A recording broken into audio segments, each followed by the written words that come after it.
Unit 3, Topic 2, Matrices and Vectors. Just have a look. We're introducing now into 3D vectors.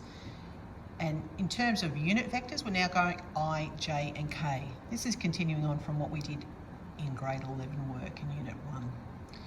3D vectors, so we now have three axes. We've got the x-axis, we've got the y-axis, and we now have the z-axis.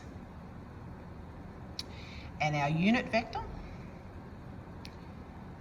in that direction is I, J and K.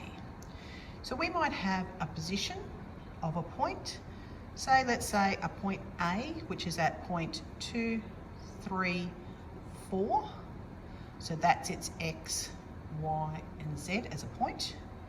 As a position vector, OA, or sometimes we refer to it as little a, like that, we'd write it as 2I plus 3J plus 4K. We could also write it as a column vector, 2, 3, 4. That's our position vector from A. Now we can do lots of things. We could go, what is 3A? And I'd just say, if that's 3A, it would be equal to 6I plus 9J plus 12K. It's just a scalar multiple. We could also do negative A, which would be negative 2I minus 3J minus 4K. So it's just A in a different direction. If we have the absolute value signs, so that's of course telling me what is the magnitude of A, because a vector has both a direction and a magnitude.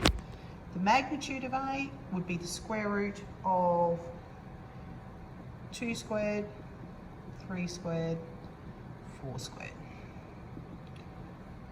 What's that? 4 plus 9 plus 16, square root of 29. So approximately 5, a bit over 5 would be the magnitude of A. If we have, say, A equals 2I minus J plus K, and we may have B equals I plus 3J plus 4K, we can add them. I can just go A plus B. I add the I's, I add the J's, I add the K's.